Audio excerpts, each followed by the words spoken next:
My name is Sian Miller, and I'm Senior Lecturer and Director of Teaching and Learning here at the University of Melbourne. I'd like to acknowledge the First Nations people on the many lands upon which we're meeting across the globe. So for me, that is the land of the Wurundjeri people of the Kulin Nation. So in Australia, I'm from the University of Melbourne. In Melbourne, in Australia, we have our Aboriginal and our Torres Strait Islander people who are the First Nations Australians.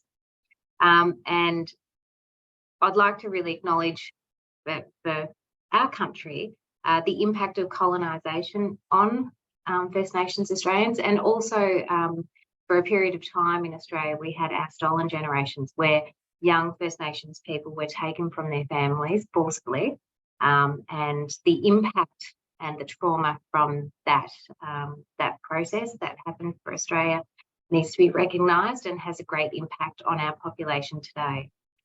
So with that, I'd like to recognise the very great strength, the pride and the resilience of Aboriginal and Torres Strait Islander people in Australia, and pay my respects to the elders, to the First Nations elders past and present. I'd also like to extend a particularly warm welcome to First Nations Australians who are joining this meeting today or might be watching this recording at another time, as well as First Nations people from the countries that are joining us. And it's lovely that we can have this sort of event that brings people together and we can connect.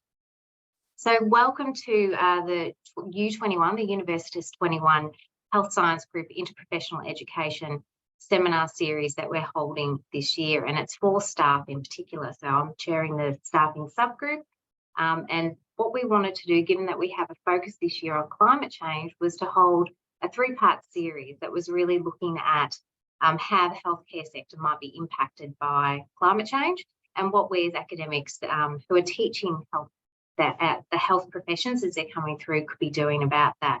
We're really keen on understanding what it is we should be teaching, and then how we could approach this in an interprofessional manner.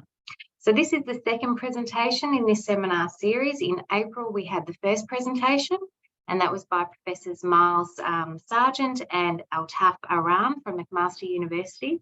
It was a sobering, but then also inspirational presentation about what changes are occurring in the environment and what the implications are for health, our health, my health, the health of our patients, and what healthcare providers could do in relation to that. So in this second presentation, we're really pleased to welcome Dr Ken Winkel from the University of Melbourne, who's going to be speaking to interprofessional education for sustainability pathways, possibilities and experiments from Melbourne. And we welcome everyone to the session today. So you might have noticed that Alicia has clicked the button that we are recording this session, so you can watch it at your leisure later or share it around.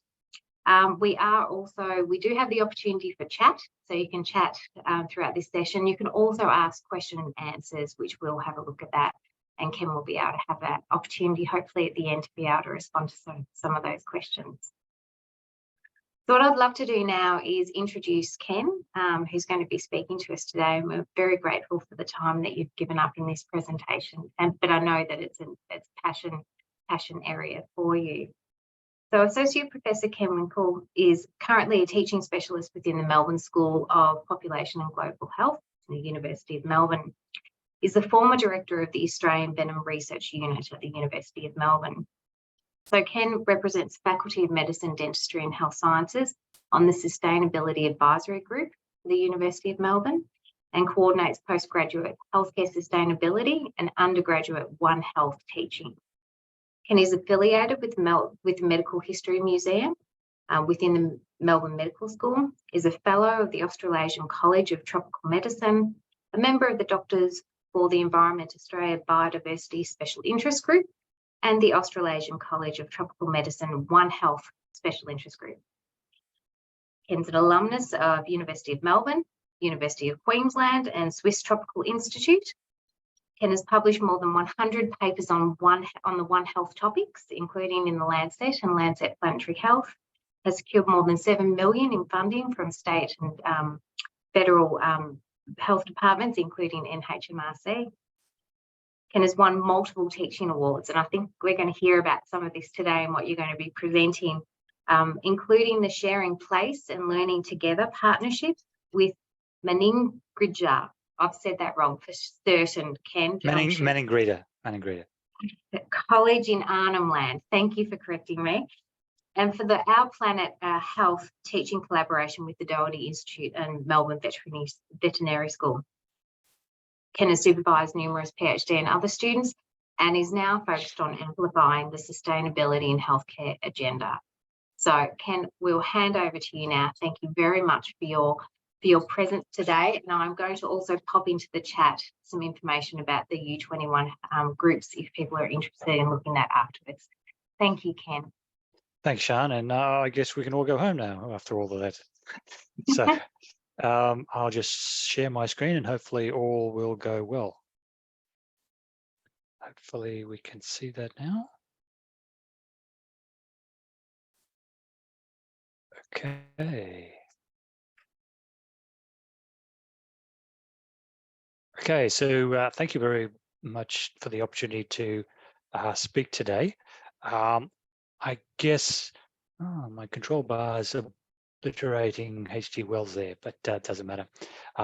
So as you heard, currently in the School of Population and Global Health, but I have kind of tentacles here and there, particularly into the medical course and the undergraduate teaching in collaboration with vet faculty and the Doherty Institute around One Health. So very much interested in public health, environmental determinants of health, and increasingly in harnessing the power of the crowd, the interprofessional healthcare crowd, because it's a healthcare team that will solve this problem.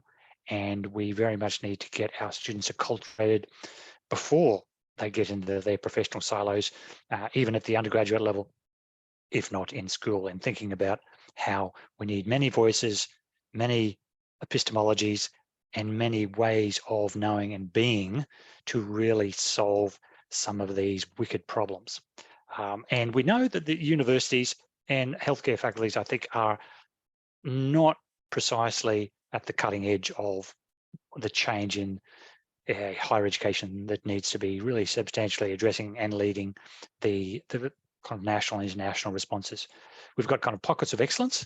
We've certainly got enthusiasm here and there, particularly from the students, but we have a lagging system that tends to look backwards, and we have real challenges in getting out of our professional silos that privilege our expert depth rather than our collaborative breadth.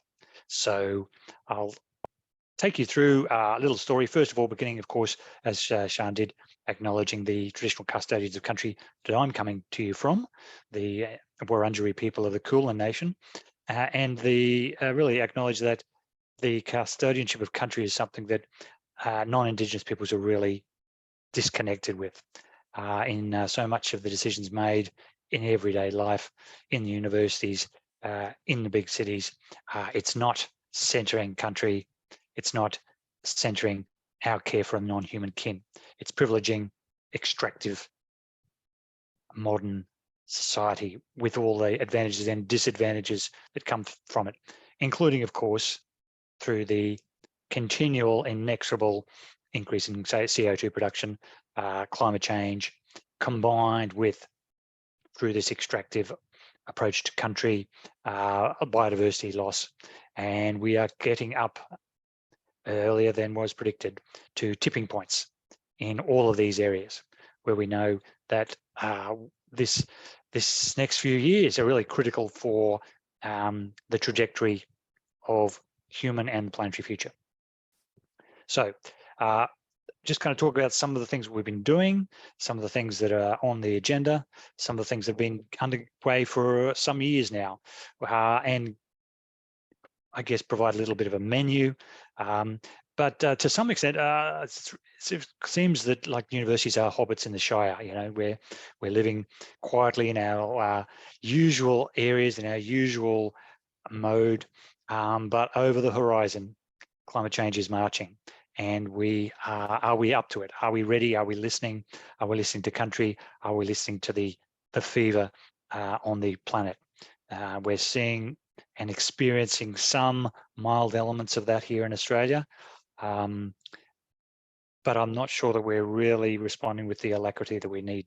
But I'll tell you a little bit more about that and then take you down into the University of Melbourne's recently articulated, although still somewhat vague, sustainability agenda, and how in teaching and learning we are starting to address that.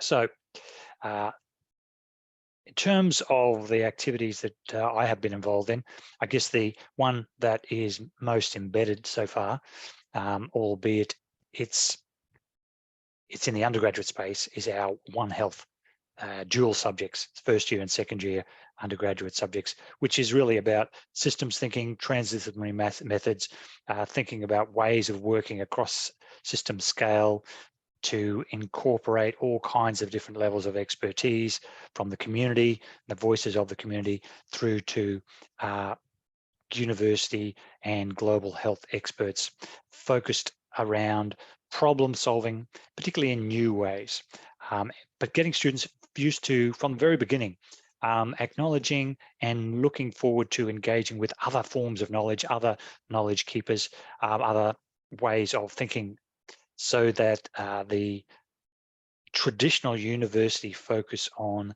the silos of deep expertise is augmented by an appreciation for the critical nature of collaborative thinking. And so that's where this interprofessional view, I would argue, should extend, and it necessarily in the real world extends well beyond the healthcare professions. For example, we have in our current new, just this month, sustainability in healthcare subject, engineering students, occupational health and occupational therapy students, dentistry students, nursing students, and medical students with doctors, all coming together. So it's well beyond the purview of the health sciences, but clearly within the healthcare system, that's a key part of the challenge. But we're also involved, and have been for some years, in projects around trying to redesign the medical course. And we literally have a unique situation at the University of Melbourne, unique at least for Australia, not sure about elsewhere in the region, wherein space has been opened up by the medical school. It's at a certain cost, but it's got a certain benefit, so that the core is shrunk a little bit of the medical curriculum, but there's an opening up of opportunities for election every year across the postgraduate 4-year degree to allow for students to dive deeper. And some of those medical students have taken up options that include subjects within this new graduate certificate of climate change in health. So some of the medical students are going well beyond the core because of this elective opportunity, so-called discovery subjects. We'll talk a little bit more about some of that. But we're kind of slowly, and this is the bigger challenge, looking at ways to integrate into the core for every medical student, and hopefully every healthcare student in the future, have a common module that's kind of going to be down the bottom, where we have a small teaching and learning seed grant to work with students and staff to really create a new map and think about ways in which we can bridge the silos for all healthcare students, not just our immediate focus on the medical students. Obviously, that pays the bills for some of my teaching role in our medical community is really focused in on what's happening postgraduate outside of the hospital. So it has to be linked into the university courses, but to kind of address in a hybrid way. And this is a kind of what we've come up with. We'll also talk about the Graduate Certificate in Climate Change and Health, which I think uniquely provides very practical training around climate change policy, climate change action, advocacy. The uniqueness is that this is a subject that our medical students can take as part of their degree, but they can also be taken by Master of Public Health students and also health professional students from outside the university coming in to taste the subject. So we'll talk a little bit about that towards the end, but it does provide a little bit of an experiment, if you like, at Melbourne that I'm not sure anywhere else has. Some other universities we know, for example, Monash and Notre Dame, are offering various forms of short courses or master's degrees around some of these subjects. But as far as I know, it doesn't have that plurality of offering towards from medical students, public health students, and postgraduate professionals. How that goes? Well, we've just started the journey. Okay, so I would also like to just look back briefly that last year saw the death of Moss Cass. Forgotten name to many people, but he was a Melbourne doctor, graduate of the University of Melbourne, who famously made this quote in 1974 about rich nations have an obligation not only to poor nations, but to all the grandchildren of the world, rich and poor. A kind of transgenerational kind of thinking. We have not inherited the earth from our parents to do with what we will. We have borrowed it from our children, and we must be careful to use it in their interests as well as our own. Really, that's getting back to Indigenous ways of thinking of custodianship of country, kinship with the earth. And so Moss Cass was the first, and I think perhaps the only medical graduate who was also Minister for Conservation and the Environment. So he was the very first Australian minister in the Whitlam government, elected in 1972, and he changed so much, including literally saving the Great Barrier Reef by creation of the Great Barrier Reef Marine Park Authority. So healthcare professionals, you can change the world. And of course, there's a lot now appearing in the medical and healthcare literature around the need for change, the need for action. This is a piece from the Medical Journal of Australia recently. And of course, the UN Secretary General has really called out the lack of action. So this is a galvanizing time.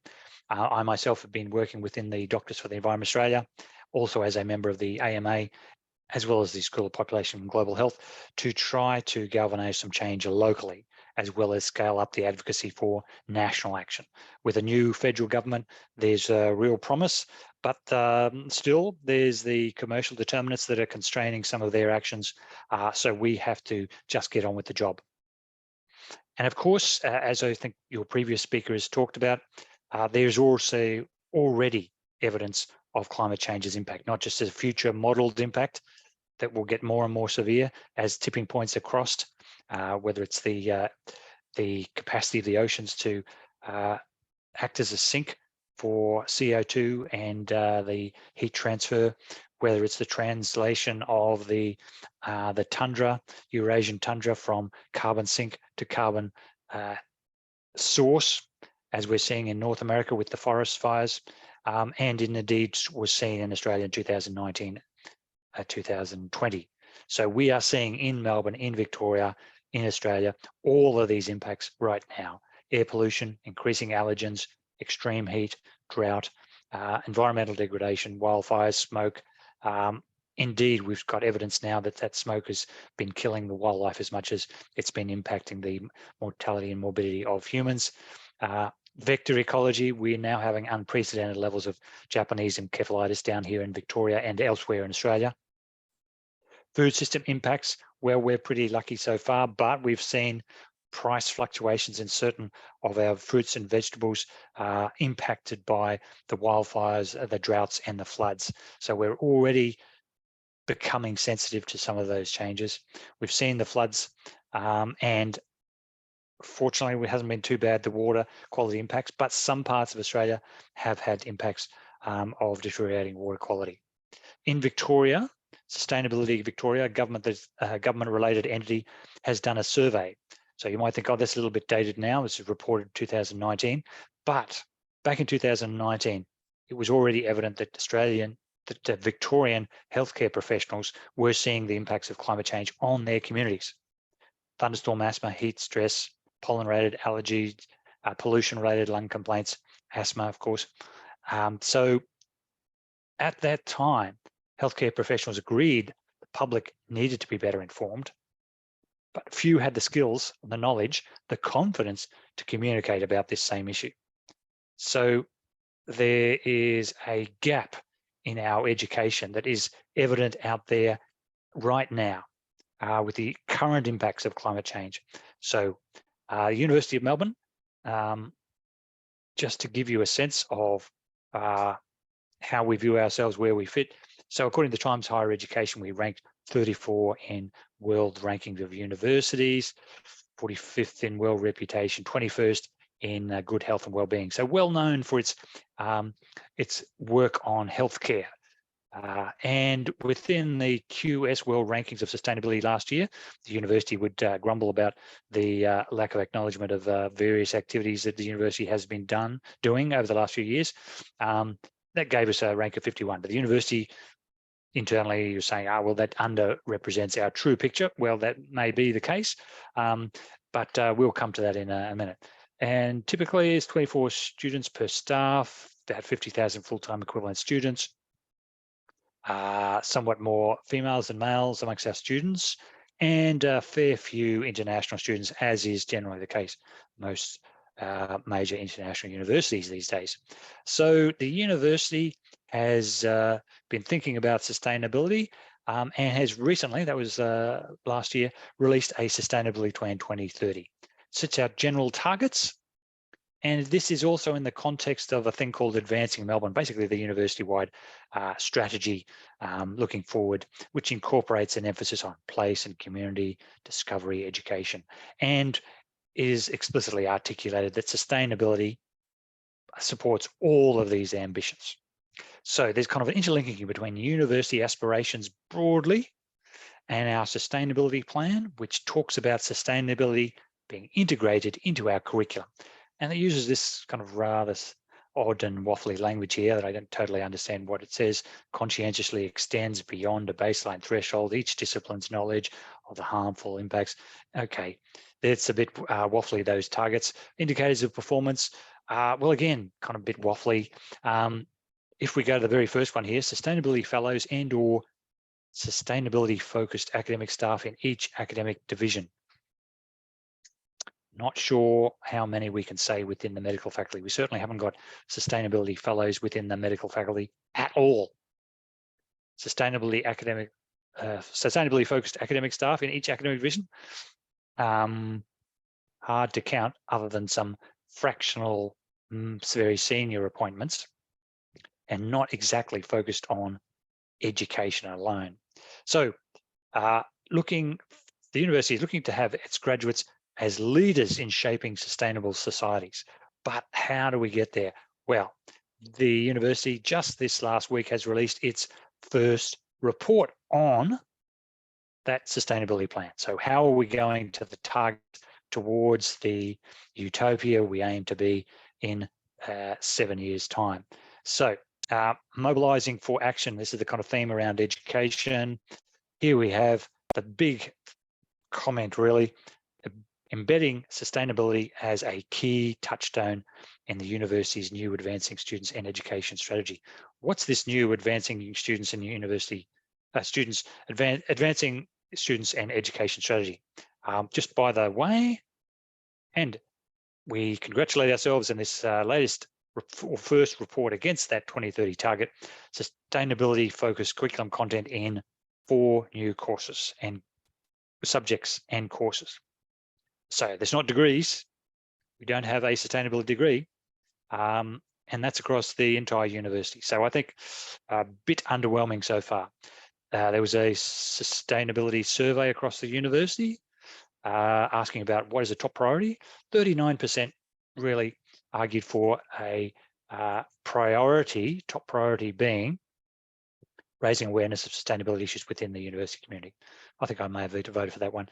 Satisfaction with that at the moment is 1 out of 2. So clearly there is a priority area articulated by the University of Melbourne for promoting a community of sustainability learners and practitioners, but it's a bit vague so far. This document that was lauded in the sustainability report, the Advancing Students in Education Strategy, what does it have to say? Well, it talked about embedding the touchstones into courses and majors. What are these touchstones? Essential contemporary ideas and knowledges. Indigenous knowledges, sustainability, arts and culture, digital sensibility. So in this luxurious 40-page advancing students and education strategy to 2030. Basically, there we have one sentence on sustainability, drawing on the university sustainability plan, kind of circular. Our students, as graduates for a sustainable future, will develop an understanding of the impact and of the interplay between biodiversity, environmental, and human systems. To me, that's pretty minimal. That's not to say the university and the educators within the university haven't been thinking and acting on this. Well, many of them have. I'm just saying that as an institution, our thinking hasn't been that deep and progressive yet. But the Centre for the Study of Higher Education, the university, are kind of a leading think tank in education, started back in 2017, really, and explicitly trying to weave a forward map for sustainable thinking within the curriculum. So a framework was developed by some of the key leaders in this area. Workshops were held, and this is Education for Sustainable Development, a framework involving articulation of how it can be integrated, evaluated, and we can get advocacy from the student body. A pretty modest start, but it provides a broad guideline.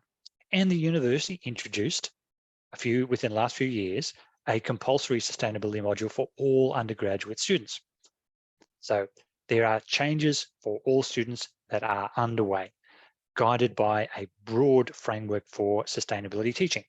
And there was indeed an investment by the Chancellery and various faculties in the so-called Sustainability Fellows.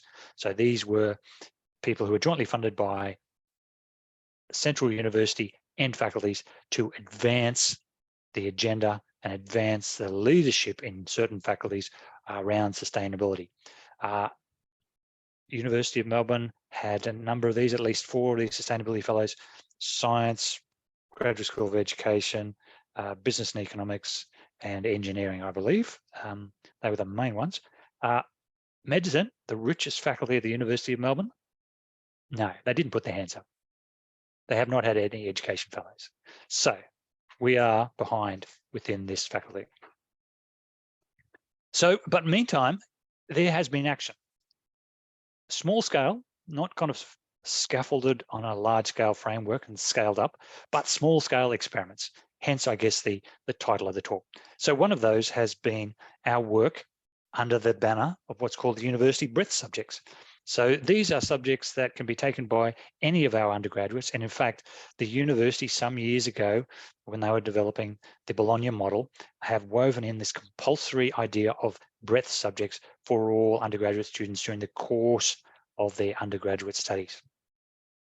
And these are subjects that span multiple schools, typically multiple faculties, to create a broad view of big challenges that we all must face in the future. So we have been involved in the School of Population Health with the veterinary school, which was formerly placed in the Faculty of Veterinary and Agricultural Science, but that's been disassembled, if you like, and now our colleagues in veterinary science are inside the science faculty, and also with the Doherty Institute of Infectious Diseases. But typically, our main colleagues from with the School of Population Global Health have been vets, whether in the Doherty Institute or the School of Veterinary Science. So terrific working with the multi-species doctors, true health professionals in that sense. So this has been the idea of One Health, first year and second year subjects that can be taken alone or together by the students. And the idea is that we need to be working at the interface between human, animal, and environment for maximum benefit of for all of those different domains.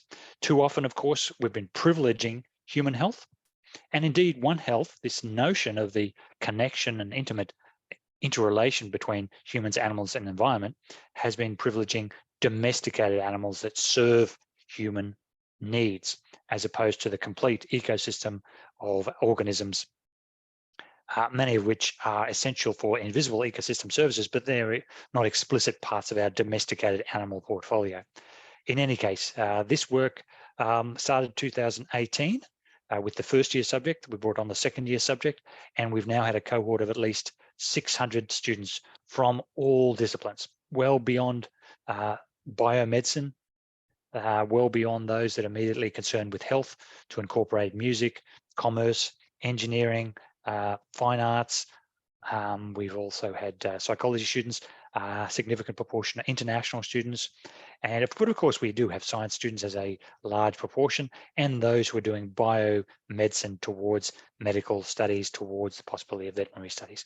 So this has been focused on the undergraduate early student to try to inculcate or acculturate those students to the idea of working across disciplinary silos, working interprofessionally, and valuing the capacities that working across those silos give you. You need the depth of skilled knowledge, whether it's infectious diseases, whether it's anthropology, whether it's soil science, whether it's water science, whether it's indigenous knowledges, whether it's community and public health principles.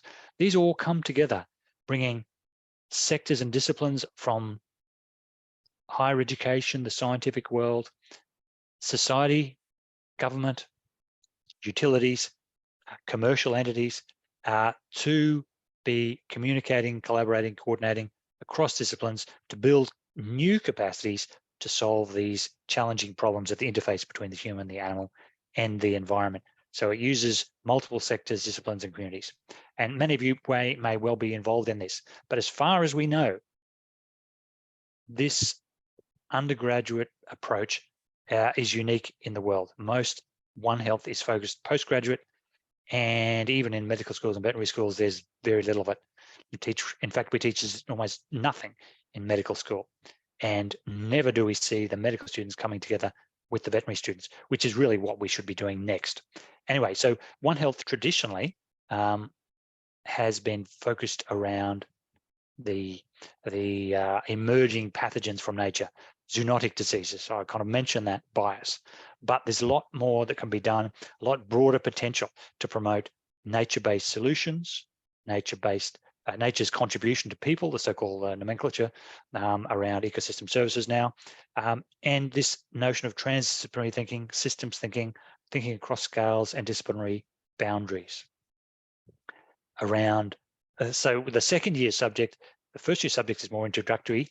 Second year subject is more starting to upskill the students around system thinking, system design, collaboration for new ways. And in fact, we finish the second year subject with the students themselves designing games, applying all their knowledge and creativity to create games that really bring together their skills around a particular One Health problem. So 2018, 2019, we've been going for 5 years now for each of these. And basically we have lectures, synchronous or asynchronous, combined with tutorials. And I think it's in the tutorials that the real action happens. Particularly, we have the luxury in the second year subject of a 1 2-hour tutorial every week, where the students really start to skill up their interprofessional understanding and creative application of knowledge towards problem solving through interactive tasks. Yes, we have a long way to go, I think, with our assessment. So we've got a traditional multi-choice question on knowledge. We have skills really assessed by tutorial attendance and participation. And then we have a written task, the final assessment. We would like to open this up to perhaps more creative forms of assessment to test the skills that we really want. But it's interesting that many of the students say, oh, wow, I don't ever have to write 1,500 words of an essay in my other subjects, other professional silos that is much more reductionist almost in the assessment.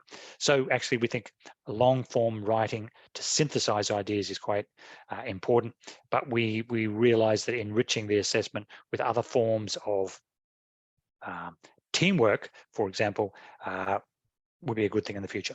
But so far, we've had the cohorts in first year and in second year. Some of them go from one to the other, some of them go from the second year to the first year, but we've now had students starting to seed out into the professional courses and graduate.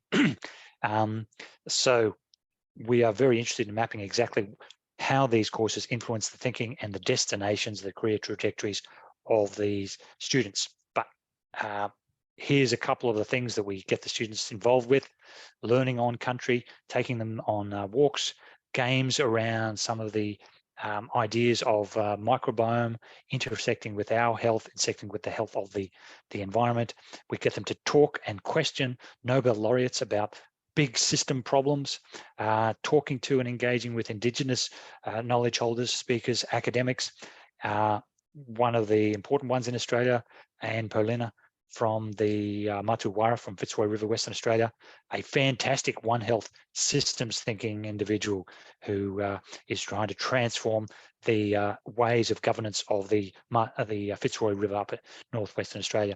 But we also have the dog health program out of the vet school, which is now led by an Indigenous vet. The students are also involved in disease detective challenges, which is so much of the traditional One Health way. So they work together on trying to come up with hypotheses for mysterious conditions such as we have in Victoria, the Buruli ulcer, this mycobacterial infection that causes skin ulcers. That's been incredibly difficult to solve exactly what is the source of this problem. And so how can we look at conservation, medical pathology, epidemiology, data science, entomology, to try and figure out how this is a problem and how we can prevent it in the future. So real world challenges for these students. And we published this in the Lancet Planetary Health last year, and that's been acknowledged by others as really unique, with the emphasis on the undergraduate interdisciplinary cohort. So it's not just science, biomedicine, but it's a whole lot of other professional courses, domestic and international, a mix of genders, a mix of epistemologies, with a strong emphasis on bringing in Indigenous ways of knowledge, because that is the ultimate in One Health. To promote, of course, transdisciplinary thinking at the early stage. So we call it early, inclusive, and holistic. We would like to go and bring the medical students and the veterinary students together. That is on the kind of the drawing board, but we're not there yet. But there isn't a little window of opportunity, because we have this unique experiment at the University of Melbourne where we've got the election of medical students to take up to a quarter of their year, I think it is, every year through their 4-year course, their postgraduate MD, as a master's level subject. And there is an opportunity to weave in a One Health subject that literally brings veterinary and medical students together. And I like to talk about the multi-species doctors. We medical doctors are simply one species, but the vets are the multi-species doctors. So we really need to learn from them, bring that together. So within the medical course, we've been talking about, we've had this unique experiment. Some years ago, the medical curriculum was reviewed. We had a new head of the medical school, and there was an emphasis on thinking about ways to open student agency for students to create their own medical degree, if you like, to the extent of a quarter of the year for all the 4 postgraduate years being elections in the subjects that they can take beyond the core curriculum. So this is what it looks like now, MD 1 to 4.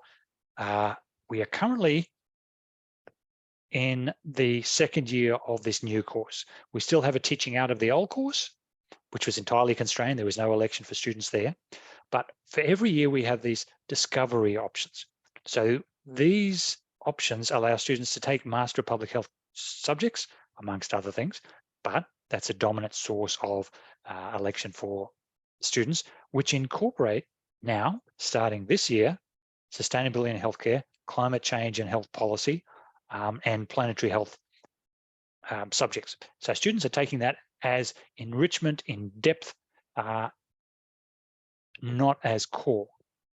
But we have been thinking about the core for all medical students. In fact, this thinking started with our colleague Grant Blaschke, and formerly one of the medical students, then GP registrar Janie Maxwell at the Nossal Institute. Back in 2016, they put this paper out into the Journal of Public Health Research around a curriculum map, really, if you like, to think about, well, what are the learning objectives for climate change in medical education? And increasingly around the world, we're seeing medical students driving their medical educators to do more on this. And we're seeing organisations like the Planetary Health Alliance putting out curriculum resources. So that is terrific. But as yet, the core for every medical student remains pretty modest. The exposure to climate change and sustainability tools and concepts. So back in that earlier period, when Janie Maxwell put those ideas out, and here's Janie, we started talking to the medical educators and particularly the medical students, led by people like Hayden Birch, who graduated MD, MPH 2020, and now graduated but Doctors for the Environment, active healthcare practitioner now, started working on the medical education curriculum. How could we get into the crowded curriculum? And we elected to focus in on developing an organ system map. How can we map planetary health into the paradigm of organ systems that is so evident, and has been for a long time, of learning across cardiovascular, respiratory, and indeed medical specialties are all mapped around these organ systems. So can we create a map that weaves in content around planetary health, sustainability, climate change, and practical positive co-benefits of making change into the medical curriculum, so that our colleagues who have those professional silos in the organ systems, in pathology, in anatomy, in pharmacology, can we make it an easy way for them to embed contemporary curricula without taking away from their time, by saying, okay, you want to talk about cardiovascular physiology, you want to talk about respiratory physiology? Well, pollution from fossil fuels, particulates, PM 2.5s, nitrous oxide is an easy way to explain that. And so these are, and Laura Beaton has been a medical student turned medical educator GP who's been very much involved in that, as well as here's Grace Simpson, one of our medical students. So we were homing in on the University of Melbourne Medical School's learning objectives around planetary and climate change.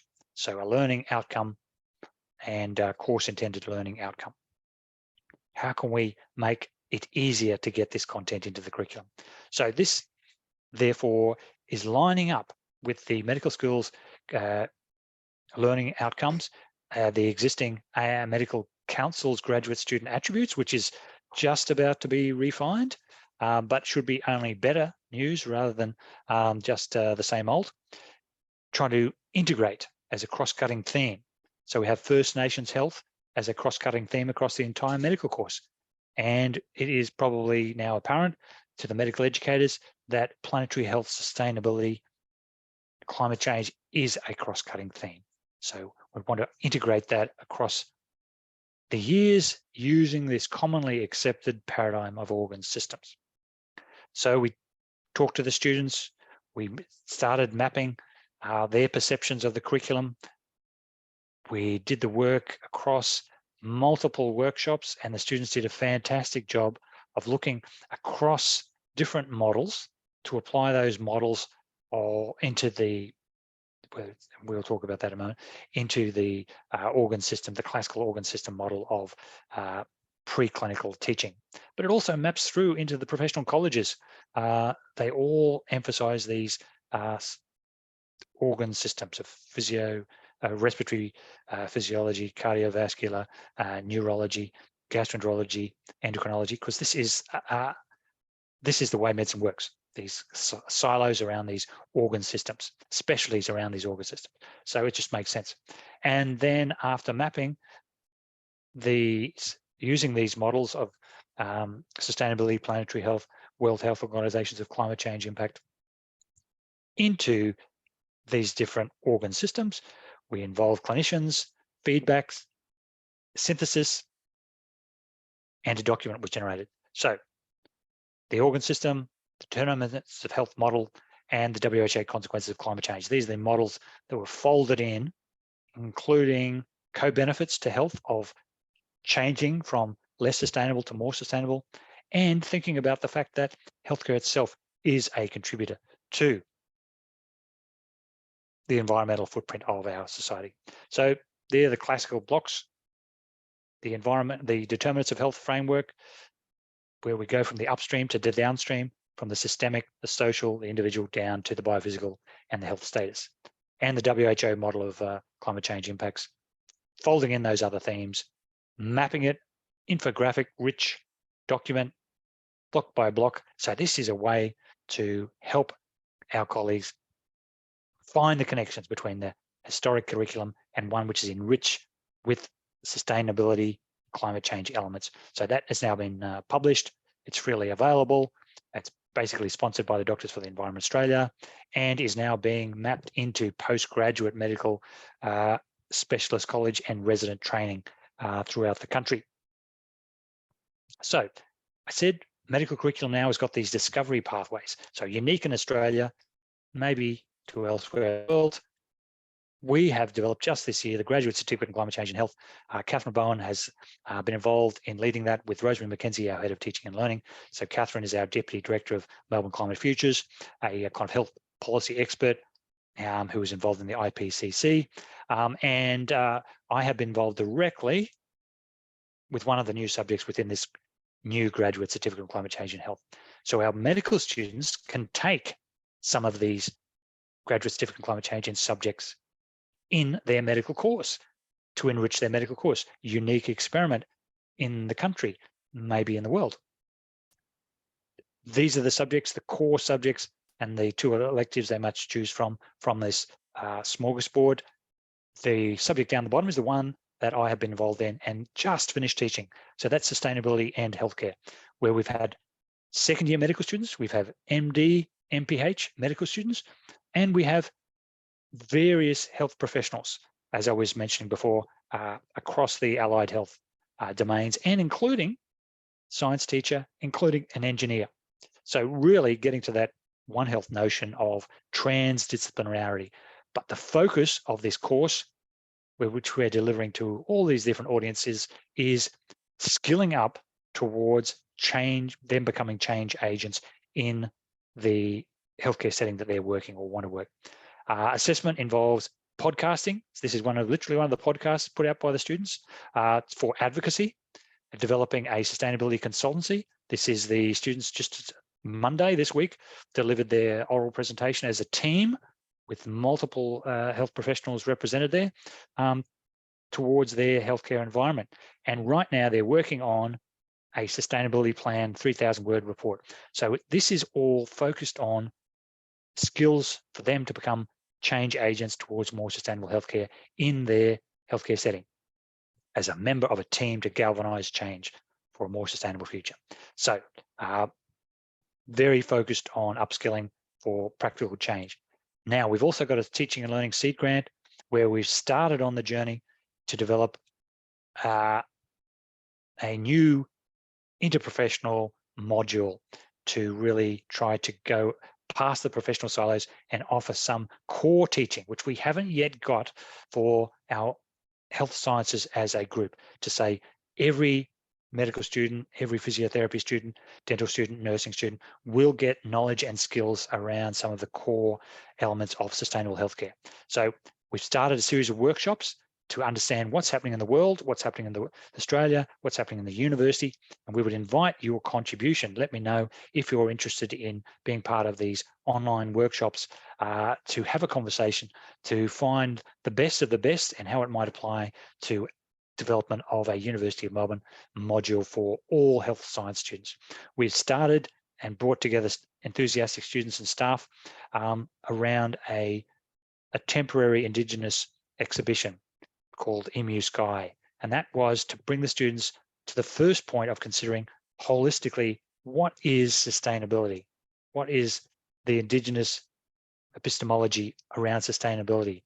And that is far broader, of course, than the narrow one that is often thought of in healthcare settings of decarbonizing medicine or decarbonizing the hospital. It's a lot bigger than that. Anyway, there are other possibilities that we're looking at too. So as mentioned by Sean, I'm on the Sustainability Advisory Group representing the medical faculty of the university plan. And there's this notion of campuses as living laboratories. And literally, when do we get the medical students out into the green spaces, into nature, to engage with the affordances of nature, to engage in the instauration and the restoration from the living laboratory that is the green spaces, not just immediately on campus, but adjacent to the campus. So the university is fortunate that it's actually proximate to a lot of green space, a lot of parks, a lot of somewhat wilderness areas, and there's interest in getting sustainability club within the medical faculty to galvanise students' interest, and this is really coming under the rubric of what Neil DeWitt in New Zealand has been talking about as a biophilic medicine. So engagement with other species, and this is the indigenous idea of kinship with the non-human. For us to thrive and be healthy, we need the natural world to be flourishing and healthy. So will you join us for a new Interprofessional Sustainability Fellowship? Hope to see you in Lund. Thank you. Thank you, Ken. That was fantastic. That not only have you shared a lot of resources there, but just the models that you've got and we're able to share are ones that we can start thinking about at other institutions as well. And all my questions that I'd written down, you eventually answered. I wanted to know all about the structure of your One Health subject. I wanted to get into the nitty-gritty, and you gave us those details as well. So thank you so very much. I have a couple questions, but I might allow people to please post your questions if you've got them into the Q&A, a quick Q&A section on the Zoom. As you're doing that, and we've got only a few minutes left, but please do ask your questions that you have burning away. I might ask you, Ken, about your getting back to the IPE aspect of the education. You've delivered this One Health sort of content in a single discipline way, but you've also now had the experience of delivering it in an IPE way. Really curious as to your experiences delivering it as an educator, but also the student reactions to receiving that education in IPE format. Well, generally, students and staff enjoy that. Some points we have an interest, a very interesting exercise. Shigura, I think it's called, this Japanese program where student teams are given information about a problem. And there's relevant information, there's irrelevant information.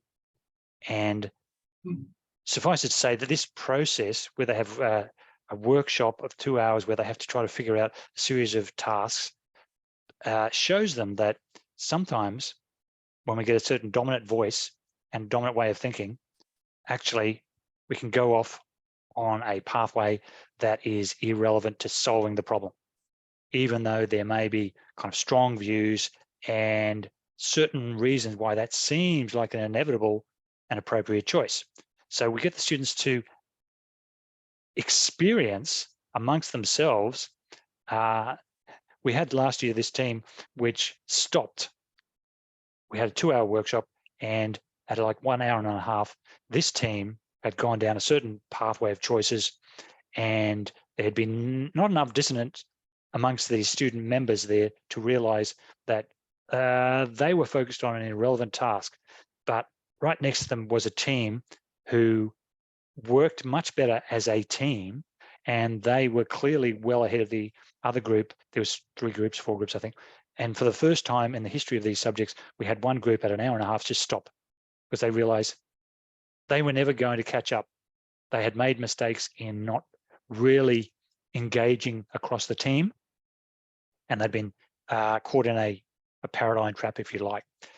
So we get the students to actually live these experiences that emphasize the value of different points of view, of different members in the team, thinking through and bringing their views, which can be enriched particularly by a different culture. And some of the challenge there is that we have some students are much less confident, English as a second language. And that's where we need to consciously bring forward ways to get their qualities to be not deficit, but strength. So we talk about, okay, where do you bring a skill or task, a passion, a knowledge base that no one else in this room can touch that as frequently. It's about kind of languages, or it's about some technical element. We know we need more activities, particularly for the first year subject, where we get shy first years of not used to thinking in such broad manner, very used to professional silos, or at least their school has acculturated them a certain way of being quiet. And we need to strengthen the way in which we promote that transdisciplinary thinking, because we so much celebrate the disciplinary expert. But we try to break that down by saying, through these experiences, you need the different points of view. Just consider, for example, the Burley ulcer. So for those of you who are unaware of this, this is a skin ulcer that is caused by a mycobacteria related to TB, related to leprosy. It's been in Australia for well over 100 years that we know of, but we still do not understand how it's transmitted. It's a complex interplay between some kind of vector insect, a primary host in animals, and humans. So that is a perfect example of where you cannot be the medical bioscientist expert because you know nothing about possums. You know nothing about the different forms of insects, the different sandflies or mosquitoes that may transmit these bugs. You know nothing about ways in which all of these things intersect in certain environments that have certain water courses or lack of water. So you need the environmental, you need the knowledge, you need the model. So you try to give them the experiences that show, there's no one voice that has all the answers, and that you, if you're interested in data analysis, but you're not a big talker, you have a skill that is critical to problem solving. And this person over here is a big talker. Well, communication to galvanize the team, to communicate the different pieces of information in the right time, that's critical. So they're just some of the themes that have come out where we still think we've got a lot of improvement to do, but I think because of the number of students we've had going from 1 to 2, and then have come into me and others to say, hey, I'm a medical student now doing a PhD as well as my medical degree, but I'm interested in One Health. How can we push this agenda now that I'm in medical school? You make an excellent case for why IPE is necessary, Ken. So I'm aware we're at time, that might allow one more question, then we'll wrap it up if that's okay, Ken. If you've got Sure. time. So now, forgive me if I say this wrong. Hyami Park from Korea University. Hyami Park from Korea University. Very nice to meet you. Thank you very much for your very insightful talk. I am actually a British surgeon, and then I have been here at Korea University for the last 4 years teaching, and we do not have any undergraduate teaching regarding climate health at all, and we're trying to introduce it as a little module. And the main question is that most medical curriculums are so overloaded, trying to add anything, it's quite a challenge, quite a lot of barriers, and trying to, because time is just limited. Therefore, if we want to introduce new concepts, and this is the same as AI or Yes. system science, or even environmental health, we have to take something out, and it's the challenge of how have you come across, and how did you manage to negotiate the curriculum, the timetable? Well, I'm not sure that we are there yet. We're not. We haven't got the content level that we would hope, and the students certainly are saying that. But our approach has been twofold. One, with the core, is to say, okay, everybody particularly teaches to this organ system, respiratory, cardiovascular, endocrine. So how can we weave the ideas around sustainability, climate change, the impact of non-renewable energy on our physiology as exemplars? So if you want to talk about the blood clotting system, you want to teach students about prothrombin, fibrinogen, and you want to kind of put that in the context of stroke and infarct, the pathophysiology of diseases that are major population health problems, climate change, through thinking about, okay, we know that exposure to PM 2.5s, to nitrous oxides, to sulfur dioxide, etc., within minutes to hours massively increases your risk of thrombosis and infarct. Likewise, when we think about respiratory challenges, we're interested in asthma.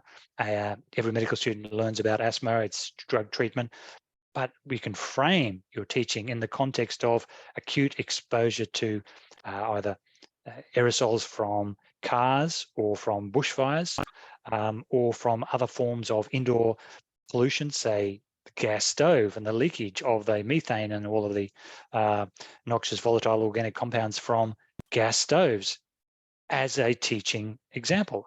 Let's have a case study. You know, students learn through case-based exemplars in small groups. Let's have a case where you have a person who is exposed to some of these pollutants. And let's think about the co-benefits of switching off the gas, of switching away from a diesel powered car to an electric vehicle, and think about the ways in which that could immediately benefit air quality, respiratory health, rates of stroke, rates of infarcts. Just like the paradigm of cigarettes, you know, the air quality is impacted by the cigarette, the air quality is impacted by the fossil fuels from the power station, from the internal combustion engine, from the gas stove. So try to weave those examples in so that your busy teacher can say, oh, well, I can just shift a few things around. Here's some slides.